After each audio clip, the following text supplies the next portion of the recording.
A unique state of passion, that is Palestine.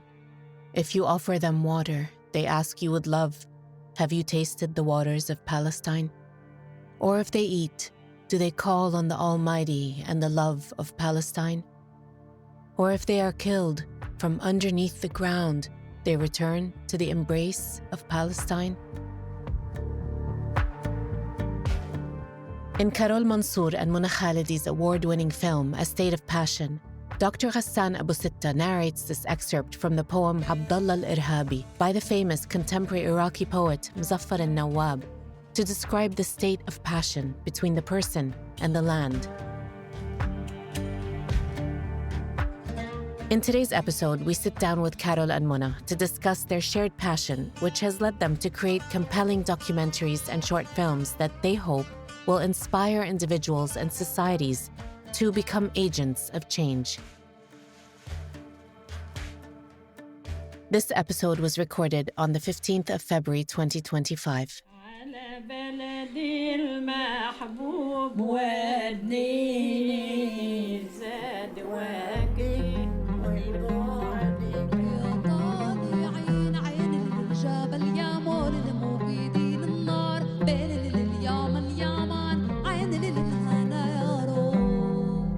I'm your host, Hafaf Shawa Bibi, and you're listening to Tarwida.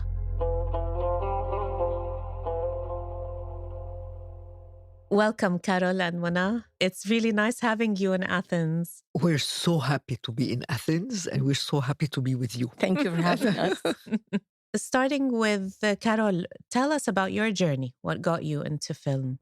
Well, it was kind of a coincidence. I was a basketball player. I went to study in Montreal, physical education, thinking to become a basketball player. I finished university.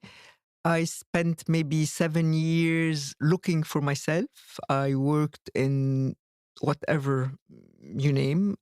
I sold popcorn in cinemas. I was a waitress. I peeled potatoes in restaurant. I cleaned houses. They would ask my father, your children. He would say, one doctor, one, the other one. I have no clue what she does, but she doesn't take money from me. This was, until the day I discovered I was already 31. A night course in filming, editing for 9 months, twice a week at night in Montreal. And I just fell in love with this.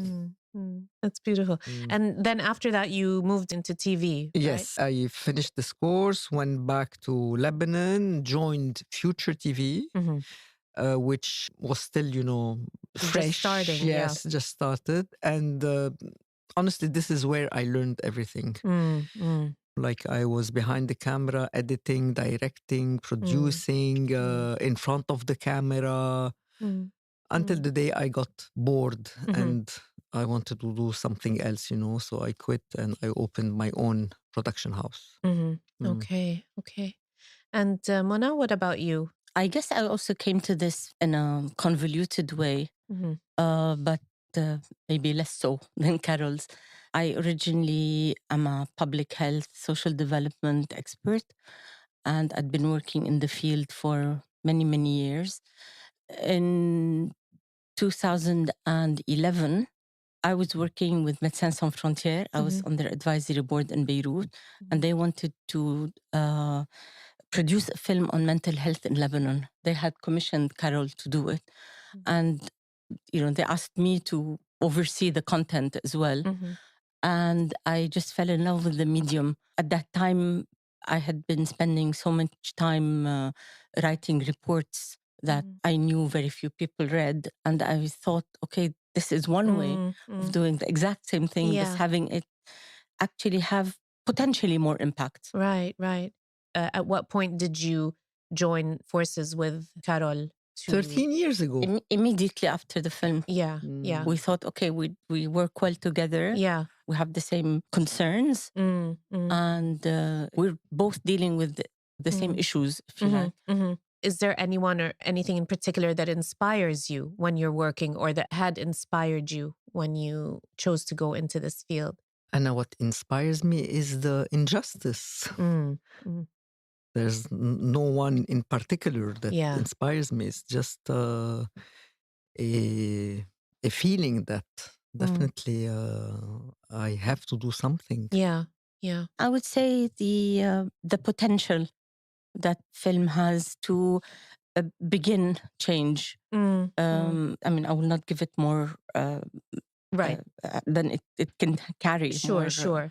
responsibility, but it's a way of reaching people and making them think. I think for me, the ultimate result is to change the way people see things and push them to think. Yeah. So you both grew up in Lebanon, but you're from Palestine originally. So can you tell the audience a bit about where you're from, how you are connected to Palestine? My father is from Haifa. My mother is from Jaffa, born in 2728. So in 1948, when they were forced to leave, they were already adults. They were 21 years old. And like most Palestinians, they left thinking that, they will be back very soon. And they met in Lebanon. And because my father had connections with a family, Mansour, who were Lebanese. And at that time, they were giving the nationality to Christian Palestinians. So he got the nationality, married my mother, and we were born Lebanese. Okay. So really your fate was sealed because of that. Absolutely. For our listeners who may or may not know, the Palestinian refugees who entered did not get the Lebanese citizenship, and it became very hard for them to work and to... No, impossible, not very hard. Yeah. What about you, Mona? My father's family come from Jerusalem. My grandfather married my grandmother, who came from a well-known Beiruti family, and they lived in Palestine. 1948, they left and came to Lebanon because her family was there. A year and a half later, he passed away. طبعاً, the family legend is he passed away from a broken heart. So the family remained in Lebanon. My mother is Lebanese, but we grew up as Palestinians. Yeah. So now I'd like to move on to your current feature-length documentary, A State of Passion. What was it like to make this film about an ongoing genocide with its hero, really a hero, even though he doesn't like to be called one, Dr. Ghassan Abu Sitta, having literally just returned from Gaza? I mean, I would say, thank God we did it. At the time, we were feeling so helpless. The first month of the genocide, I'm sure like most other people, we were just sitting, staring at the TV screen. And trying to find something to do to, So, getting Ghassan's eyewitness report and then building on it and building around it is what we wanted to do. And thank God we captured it. An opportunity presented itself, and I'm glad we jumped on it. Yeah. And, didn't overthink it. Yeah. Because I think the story tells itself. Yeah. And it was waiting to be told. Yeah. The proximity to Ghassan, of the friendship, of his trust, to be able to have raw interviews, to be able to have these genuine accounts of not only what did you see, but what was it like. So just to look into the making of it, at what point did you decide, okay, we need to make this film? The day Ghassan sent a message to Mona saying, I'm leaving Gaza, going to Amman for 24 hours. In the morning, we were with a friend of ours sleeping over at Mona's. And Mona woke up and said, we have to do something about Ghassan. And it was the funeral of our friend's mother. So we spent the whole day with her. And while we were at the condolences, she receives this message. And we said, she looked at me, I heard them, yes, we're going. Yeah, a few hours in the later, funeral, I was, getting tickets online. And, I mean, you hadn't, while he was there, thought, okay, when he comes out, we're going to, like, it was that morning, I woke up and I said, guys, we can't. We just have to. This wasn't the first time he goes to Gaza. I was always in touch with him when he went to Gaza. We raised funds for him before when he went. And so for us, I mean, it was a continuation, but then suddenly it became, no. We need to do something about this. Yeah. So we had the history of his experience, the 43 days. And then it was a matter of capturing it and capturing his reflections on it. Yeah. And, you know, we need to get his story of not only, I mean, there's a lot of documentation of the massacres, How many years of the exactly. genocide. Yeah. It's not about facts and figures and what injuries you saw. And that is very, very important. Yeah. But we felt that we had the privilege, if you like, of going further. And it just made sense. And that evening, he sent a message that the next day he was going to be in Amman, and we were there. And he was open to your filming. I mean, you but- hear the The it's a real message. When I asked him, if I hop on a plane, can I come? And he goes, Yeah. By then he understood Right. that this wasn't, just like Carol understood that the story of Aida is not her story. Right. He understood that the story of Gaza. his experience was not only his experience, it needed to become material for advocacy. Yeah. He's a close friend of yours, but for many of us, he really became huge, larger than life. I mean, I'm tearing up just talking about him because he's just so brave, generous, smart, eloquent, humble, down to earth. And I think a lot of people watching this film will just really, really appreciate being able to see who he is and what his background is, which the film reveals. You have somebody who's become a very public figure being shown in his private life, sitting around in pajamas with his family, with his wife. How was it breaking that barrier? How do you get the person or persons you're filming to just be comfortable and uninhibited? First of all, we don't come in with big cameras and, a big crew. We don't come in with the, book note and notes. We would have done our homework before knowing what to ask. We would let the person being interviewed talk for 3 hours while we know exactly that maybe the first 15 minutes we got what we wanted for the meaning of the film. And usually they finish the interview and they thank us for letting them talk. We are just, like we're sitting now. Yeah. And when I go into an interview, where's the coffee? And we start, خلاص, it's a comfortable, we listen to them, we don't interrupt. Hey, honestly, I think it's about that. It's that people need to be listened to. Yeah. And they appreciate being listened to. Yeah. In like everything they have to say. So if they feel that you're coming in with a very particular set of questions that, that you're pushing them to say something, they become very stiff. Yeah. But if you're there to have a conversation and that they see that, you're giving and taking, you're sharing, they're sharing, you're listening with interest, they will open up. People will open up. Yeah, and I mean, what you're saying makes a lot of sense because you're both so natural and very personable and likable. So I think Thank you. So I think that really, really just helps. When I went to London with Ghassan, we filmed him in Jordan. Yeah. Came back to Beirut. He went to London. He came back to Beirut. We interviewed him, like a long interview, and we did not discuss what are you going to film, how are you going to do. Like, I didn't prepare. It was just natural. Yeah. And we arrived in the afternoon, went out for dinner. The next morning, I was up at 6 waiting. In your pajamas? In my pajamas, definitely in my pajamas. This is one of the listeners' questions. No, in my pajamas, and the first day I went down to the kitchen and I saw Ghassan and I just put out the camera and I started filming. Yeah. And there was no discussion, Yeah. It was understood that this is, and then the children coming down and then Dima. And so it was not prepared. Abu Sitta's, Ghassan, Dima and the children are very private. Yeah. But what happened with this genocide is, I think, like at a deep level, they are fully aware of how important it is to tell the story. Mm, And so mm, they were mm. willing to put themselves out there, for which we really appreciate it. And I think everybody appreciates their genuine Yes, of nature and their course. honesty. Of course. And so they weren't reserved because they were part of the project. It wasn't us filming them. It was very much a Mm. collaborative Yeah. work. Yeah. And then, of course, his wife, who would share updates on the destruction of their home, partial destruction, then full destruction of their home in Gaza.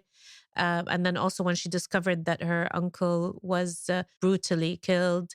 And all this happened, you know, It unfolded as it you were. unfolded Yeah.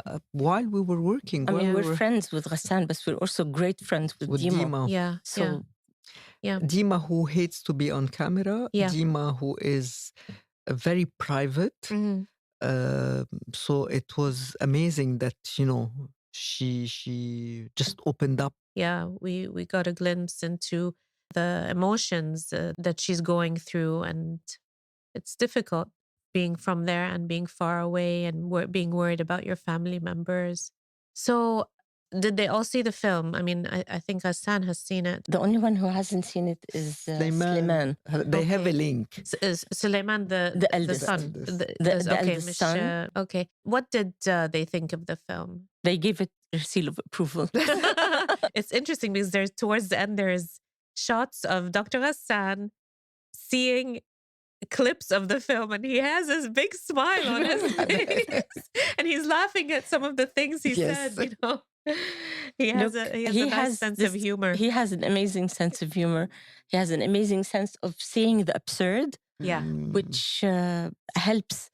And I mean, he says in the film that for him, the tragedy Does and the not absurdity is Yeah. can coexist. Yeah. It's one way of coping to For sure. see the like. For sure. If you're consumed by the tragedy, you'll fall apart.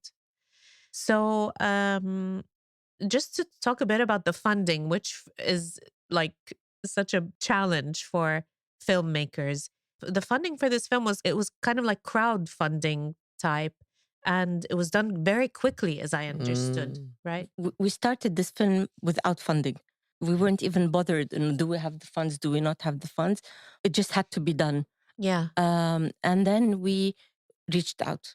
We started sending emails to everybody we know. Yeah. And with the exception of 3 small grants from institutions, foundations, the entire film has been made with individual contributions. Yeah. With people we know and people we don't know. Friends many people and, we don't know. Anonymous people. People giving between $20 and $5,000 or $10,000 as individuals. I would also like to highlight and thank a lot of professional colleagues who gave of their time either for free, definitely at reduced rates, and all of them pay us when you get the money. Right. And because people saw this as a mission that needed to come out. And I think people saw the value in having this film out as soon as possible without the luxury of looking back in 4 or 5 years. Right. And they saw the benefit of the story being told by us, by like, not us just individually, but not by, somebody coming from the UK in 3 years' time and looking with a Western gaze at us and like telling our own story in our own words as soon as possible to spread the message. Can we expect for there to be a sequel? Part 2? We're actually on the plane coming to Athens. I told Mona, because we are so much into organizing and distributing right now, because Aida Returns is also touring everywhere. Yeah. I'm not big into sequels, but I may be persuaded. So she's not big because I have an idea. And she said, no. I said, let's talk about it. Okay. So can you share the idea? No. Because she's not. That's such a tease. Okay. I'll move on to my next question. So looking at some of your past projects, I noticed stories and memories and even taking journeys feature heavily in your films. Let's take a look quickly at Stitching Palestine. Stitching Palestine, as it stands now, is a film that takes a look at what Palestine means and what a Palestinian identity means to Palestinian women from a variety of backgrounds.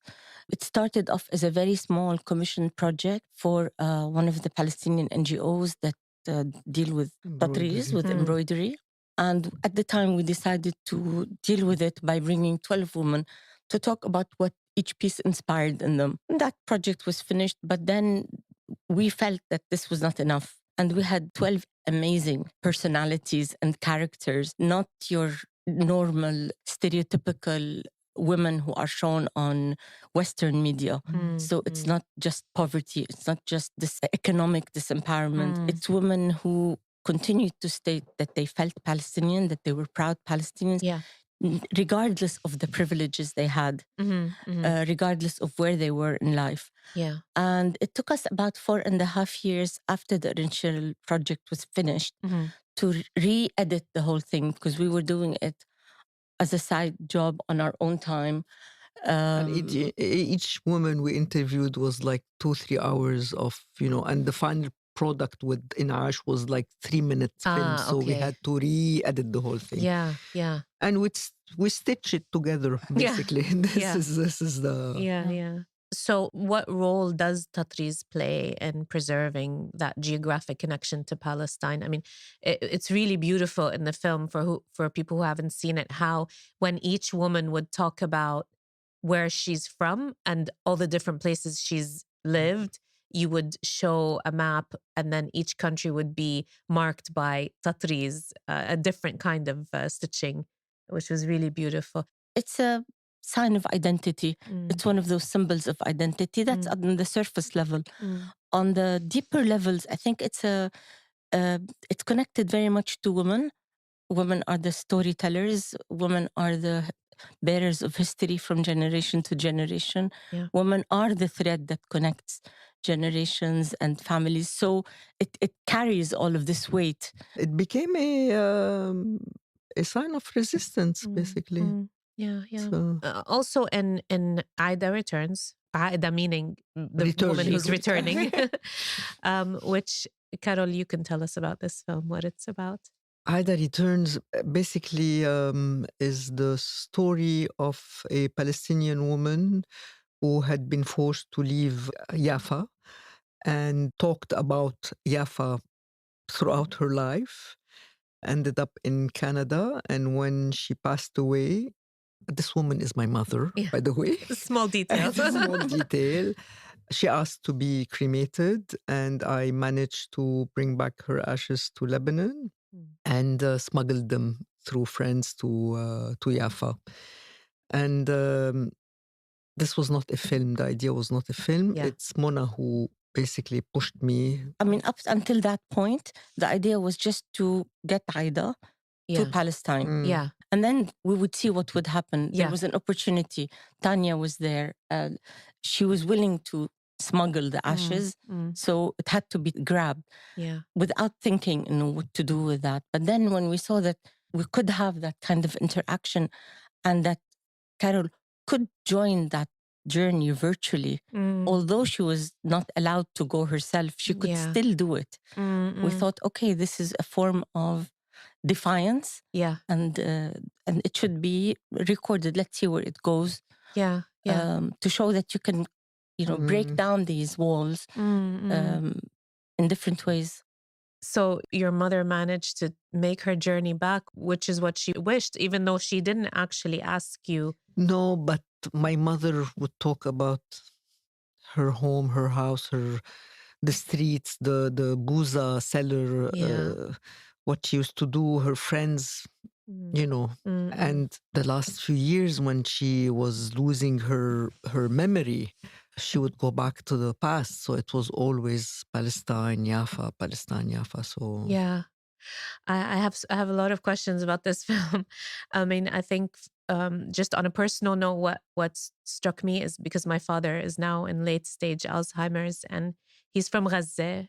And sometimes I say, thank God he's not aware, because if he sees what happened to Gaza, he would just break him. But there were memories that would come up, like there was helicopters flying over the house once, and he panicked, and I think it triggered in him memories of when my he was God. much younger in Gaza. So it just, for me, it struck a chord. Your mom was returned thanks to Tanya and Raida and whoever else. There were other people. Angelique Yeah. Aboud, yeah. Some of the ashes were placed in her old home. They snuck into Yes. her old home. I mean, Yes. I can't believe weren't they afraid of getting caught? I was just waiting for someone to show think, up. yes, not You only should meet this. them. They're both like Yes. gung I ho mean, and crazy. In the best I've way. seen her in her play. على إذاك فين يا علي. So yeah, but yeah, so confident, so And fearless. it's also They're fearless. after the film was the first time screened on a big, in a cinema. I was like, what the hell? يعني the sacrifice, Yeah. the courage they had to do it. Yeah, Honestly, because Raida is Palestinian. She goes and comes back, and Yeah. The risk that they took. the risk was Yeah. quite. There's a scene where she's walking down onto the beach to disperse the last of the ashes, and she's singing loudly. Yes. I said, my God, like no filter, No filter, no inhibition. It's no, amazing, no. but you need someone like that in Definitely. order to do it. Definitely. They didn't know one another, but everybody like chipped in Mm. because a bunch of women felt that, yes, this was a good mission to go on and worth the risk. Yeah. So at some level, it's also about the community coming together, Friendship. women coming together, Yeah. friendship, Yeah. to help Carol take Aida back Yeah. and to take Carol with them. Yeah, yeah. And so you also had the technical challenge of multiple phones and cameras. Absolutely. And I'm sure that must have been like an editing It was nightmare hell. for you. Yes, it was a nightmare. But you pulled it off. I did. What do you think your mom would have said watching the film? We see her in different phases, and we see her at times in the hospital bed, and she's always, well put together, but still seeing her in her transformation, towards the end. So what do you think? Especially that my mom was very coquette. Yeah. Yeah. Like I think she wouldn't have minded that I show her in her, last stages. I think she would be proud of her daughter. She, Coco Habibti, you did something, wow. Yeah. I don't know. I never thought. The first thing that comes to my mind is I think she would feel proud. Yeah. But the question of, showing her, I don't think she would have minded. I don't think, no. How did your family react to the film? Well, my father haven't seen the film because when my mother passed away, he was not feeling good. He was depressed, and he passed away a few years later. Yeah. My elder brother, Michael, who is a doctor and a musician, I showed him the first cut, very rough cut. And he lives in Montreal, and he looked at me and he said, who the hell would be interested in seeing such a film? I wanted his help in music. He said, it's too close to my heart. I can't work on this. I haven't shown them the film until it was released, basically. Okay. And they just loved it. So okay. Yeah. That's good. And the relief. And yes. And I did not ask permission. On the Aida Returns website, there's impact campaigns. And one of them is Elders of Palestine. The other is Preserving Heritage. Tell us a bit about those. Okay, so earlier you asked us how we came about doing this. And I think one of the things that we agree on fully is that any film that we produce is not just as a work of art or as a work that stands on its own. It's ultimately a tool for change, a tool to start a dialogue, a tool to motivate, to encourage people to act. And so we come up with a set of activities that we're doing. One of them is interviewing other elders and putting those online. Some people we've interviewed ourselves, others we've received interviews, Mhm. and we're happy to do the editing and put them out. We also want to encourage people to preserve and share, like a virtual museum, to encourage people to take Photos of photos their and take action, to participate, to go and ask their Sido, what is this? Did you bring it out with you? Where was it before? What does it mean to you? To keep that dialogue like going. items or artifacts. Yeah, Like or- items, that's artifacts, like what we're calling the items. virtual museum, if you like. We're about to launch a page for activities for children as well. I mean, in addition to supporting anybody who wants to do a screening with discussion, with we've got some resources online also that we share, so that people can start a discussion about the right to return and why people cannot return and how to challenge that for both Palestinians in the diaspora, Palestinians inside Palestine, and others who are now becoming more interested in, unfortunately, since the war on Gaza started, who become more interested to understand exactly why. Why can't Aida return? I mean, very Why often when can Carol take Aida back? very often we were asked, so Carol, why didn't you just take her? Yeah. Why go through this? And it opens the discussion because it's the first time they hear that, well, actually, I can't just take my mother. Right, because you have Lebanese citizenship, For those who are in the industry and they're learning the ways and whatnot, tell us a bit about how you collaborate. Carol as the director, Muna as the researcher / producer. Basically, we both are, I would say, researchers, directors, producers. Yeah. We do fight sometimes when I show her something, and she, no, but this sentence, no, I like this sentence. No, I like this sentence. But I think we're very much on the same wavelength. Look, we mostly fight when it comes to cutting down. So this State of Passion started as a 3-hour film. Yeah. And cutting it down to an hour and a half, that took a lot of, I want this bit. No, this is more important. So, it's when you have like your own personal attachment to a statement or a sentence. Yeah.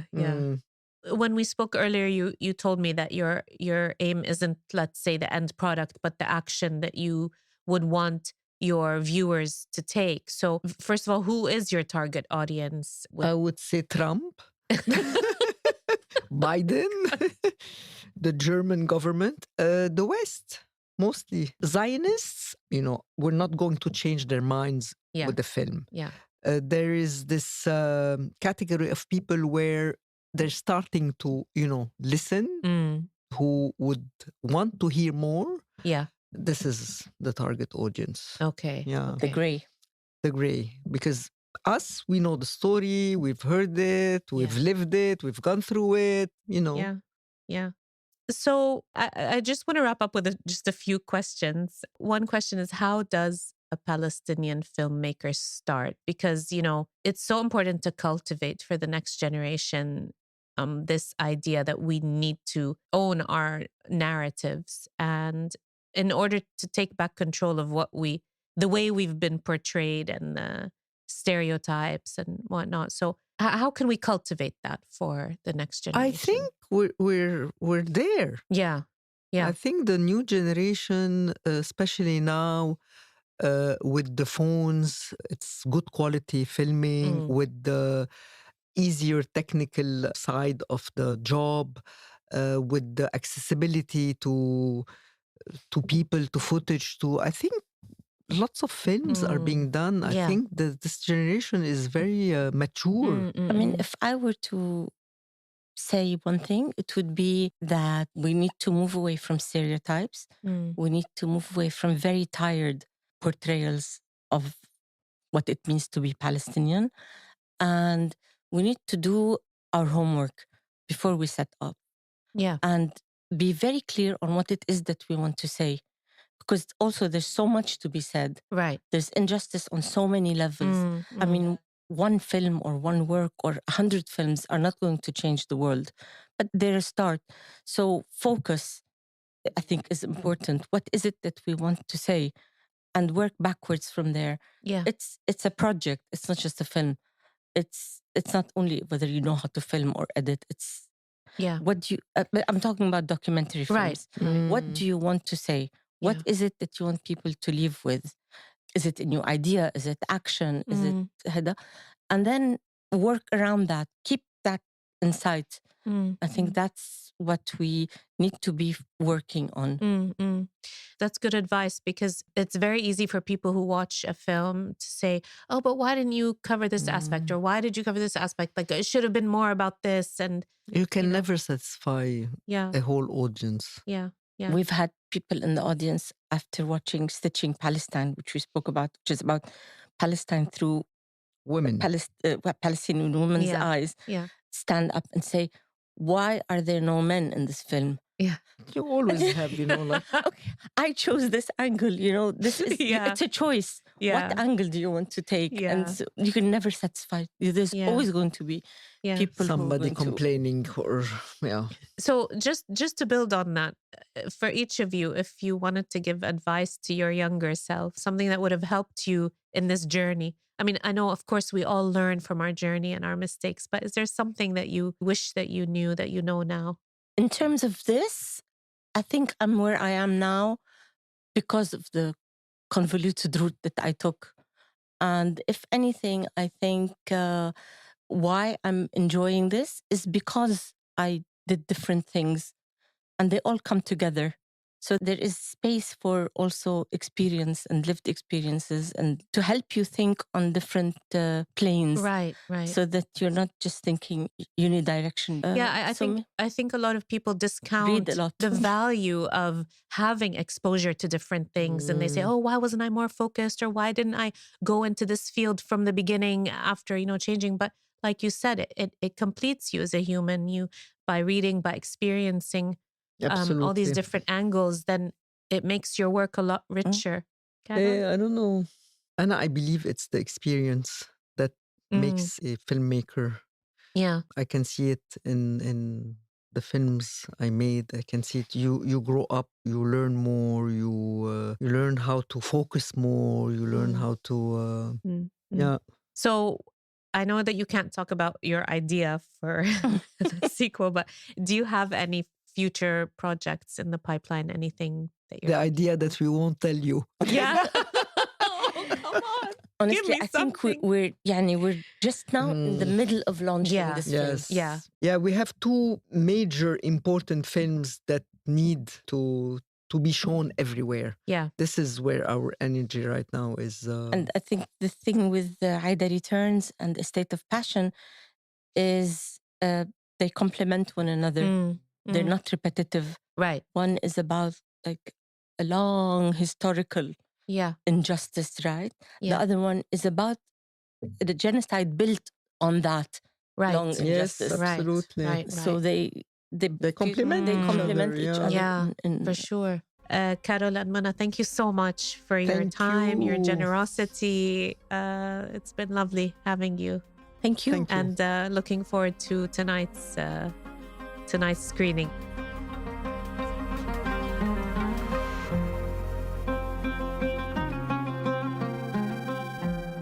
I'd like to dedicate this episode to the memory of my father, Nabil Farid Shawwa, who was born in Gaza on December 20, 1936, and left us on February 19, 2025, 4 days after the recording of this episode. Thank you for listening to Tarwida, a podcast dedicated to bringing you the best of Palestinian arts and culture. For more information, please follow us on social media and don't forget to subscribe. Salam.